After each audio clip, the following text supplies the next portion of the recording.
অত্যন্ত সহজ, একদম 3টে কাজ একদম ডিরেক্ট আপনাদেরকে বলবো, যেগুলো করলে কিন্তু সবাই আপনার প্রেমে পড়ে যাবে। এক কথায় বলবো, আপনার আকর্ষণে পড়ে যাবে।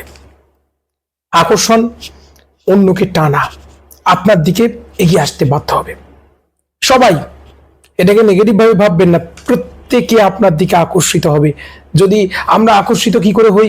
কেউ দেখতে খুব সুন্দর, ছেলে পুরুষ নারী যেই হতে পারে, রাস্তায় বেরিয়েছে দেখে বলবেন বাহ ছেলেটা খুব সুদর্শন, মুখে না বললেও মনের মধ্যে একটা ভাব, বা মেয়েটা খুব সুন্দর।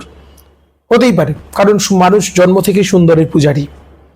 তা এখন কথা হচ্ছে যে এটা একটা ব্যাপার, বাহ্যিক চেহারা, বা কেউ একটা খুব দারুণ পোশাক পরে আছে, দেখেছো শাড়িটা কি সুন্দর, বাহ শার্টটা তো বেশ দারুণ।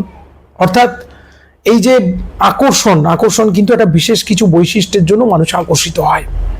বাগানে অনেক ফুল আছে, একটা ফুল খুব সৌন্দর্য, তার দিকে চোখটা টানছে, চোখ টেনে যাওয়া। গুণমুগ্ধ হয়, কেউ খুব ভালো গান করে, তার গানে মুগ্ধ। কেউ ভালো নাচ করে, হাতের লেখা ভালো, কারো সুন্দর ব্যবহার, তার ব্যবহারে আপনি মুগ্ধ হয়ে গেছে। অর্থাৎ একটা বিশেষ কিছু গুণ আছে যেগুলো আপনার মধ্যে থাকলে অন্য আপনার দিকে আকর্ষিত হতে বাধ্য হবে। তাহলে আজকে খুব সহজে এই যে গুণের অধিকারী হওয়া, খুব সুন্দর হাতের লেখা, তাই না? এগুলো প্রত্যেকের এরকম অনেক গুণ, চরিত্রের অনেক দিক আছে যেগুলো দিয়ে কিন্তু আপনি অন্যকে আকর্ষণ করতে পারেন। আমি বলবো আজকে সবচেয়ে সহজ 3টে কাজ করা। প্রথম হচ্ছে যে দেখুন, মিষ্টি কথার মতো তুলনা আর কিচ্ছুতে নেই জগতে। মিষ্টি কথার মতো আর কিচ্ছু নেই, মিষ্টি করে কথা বলা। আমি বলবো আপনার মহল্লায়, আপনার পাড়ায় একটা কাজ করুন। প্রতিদিন সকালবেলা উঠে না, কোনো একটা মানুষকে টার্গেট করুন। রোজ সকালবেলা গিয়ে তার সঙ্গে শুধু একটা কথা বলবেন যে আপনি কেমন আছেন, শরীর ভালো আছে তো। রোজ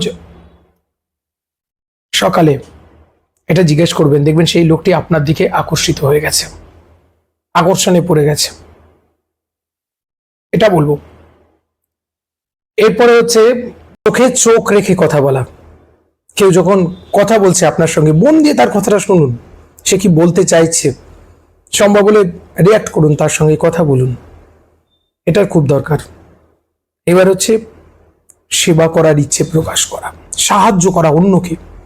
আপনি অনেক সময় অনেক প্রবলেমে হয়তো সাহায্য করতে পারবেন না, কিন্তু তা কিছু মুখের কথা, চিন্তা করিস না, সব ঠিক হয়ে যাবে, আরে আমরা তো আছি পাশে। একটি ছেলের বাবার এমন রোগ হয়েছে যেটা কখনো সারবে না, ডাক্তার বলে দিয়েছে। ছেলেটিকে তার বন্ধু সান্ত্বনা দিচ্ছে, তুই চিন্তা করছিস কেন, আমরা তো আছি, আরে এরকম ভালো হয় আমি দেখেছি। এই যে মনের অনুপ্রেরণা দেওয়া, এটা সকলকে দেবেন। তৃতীয় কাজ, প্রশংসা করা, যেটা দিতে আজকে সবাই খুব কৃপণ। প্রশংসা করবেন যত পারবেন, অন্যকে প্রশংসা করবেন, অন্যকে সম্মান দেবেন, সবাই আপনার প্রেমে পড়ে যাবে। প্র্যাকটিক্যালটা করে দেখুন আর উপকারটা দেখুন। পরবর্তী পর্ব দেখা হচ্ছে, সঙ্গে থাকুন।